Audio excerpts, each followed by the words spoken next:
You know, we got 4 actors up here. We have our beautiful allies, the incredible Glenn Close, the magnificent Jessica Alba. Woo! So, you know, tomorrow you guys are going to post these videos and they're going to say, tell them to shut up and make movies. Tell them to just stick to acting. But I'm going to tell you part of why we're here. Because when I woke up on 2016, the morning after that devastating election, my character from television was trending on social media. Because everybody was like, Olivia Pope, you have to face this. Woo! Olivia Pope is the same.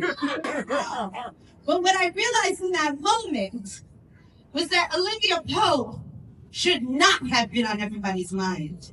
Because Olivia Pope is not real. Olivia Pope can't vote.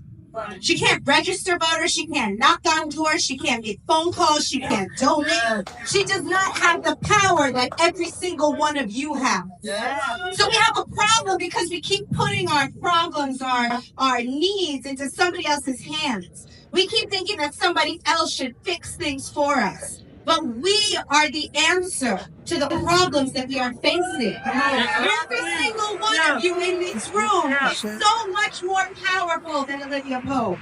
And so much more powerful than any one candidate, for that matter. So I know that everybody in this room, we know where we stand. We know that we are for Kamala and Tim. Yes?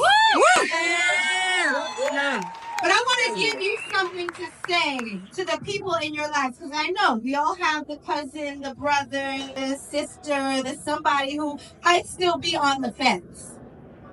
And sometimes people might say to you, I just don't love him. I just don't love her.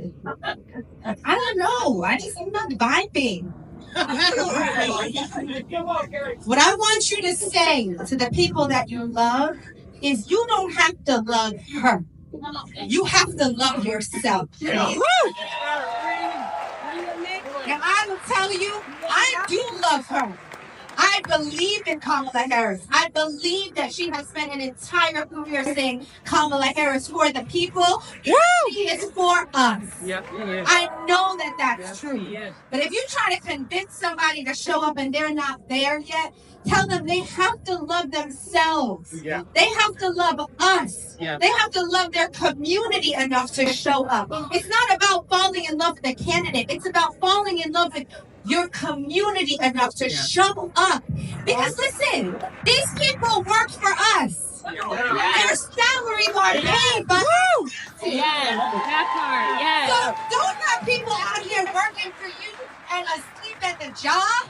Don't have people in those powerful positions not being accountable to you and caring about you. You pay them to represent you. So don't put people in office that are going to enact policies and plans that tear apart our community, that attack the Black community, that attack communities of color, that attack immigrants, that attack women, that attack young people. Put people in office who care about you and yours.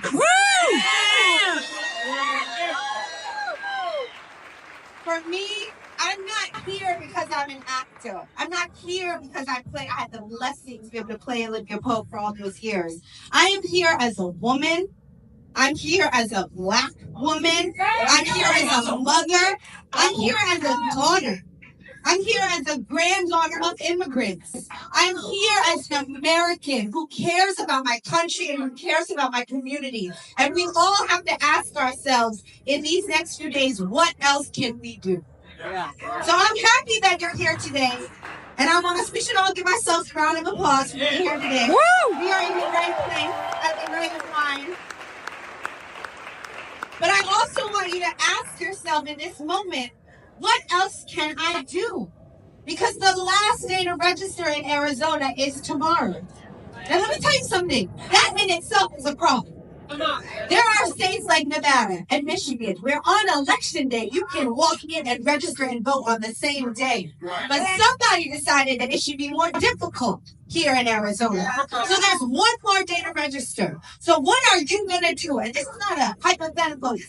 I'm not trying to ask something theoretical or abstract. I'm saying for real, What else can you do in the next 24 hours that is more than what you were going to do an hour ago?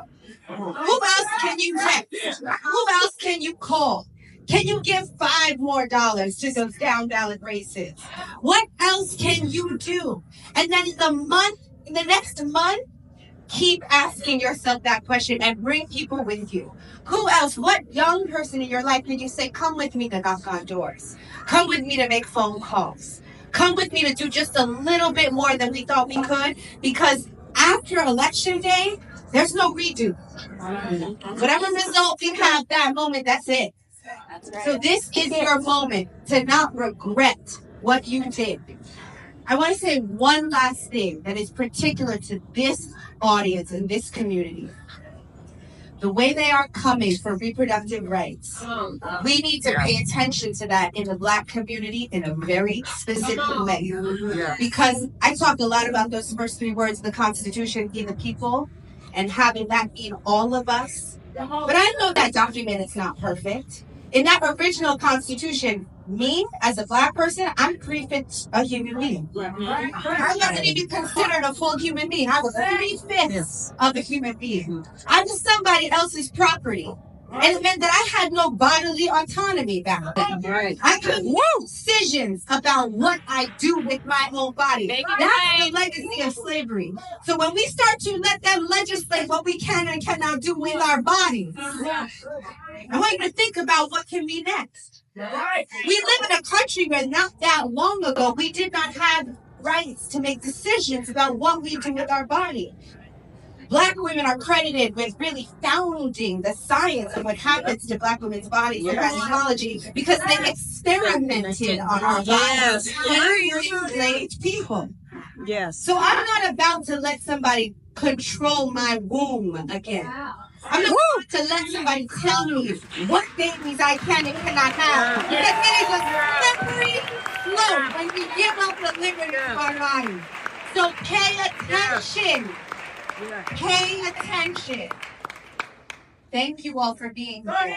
This room is full of so much beauty, so much beauty. We're going to win this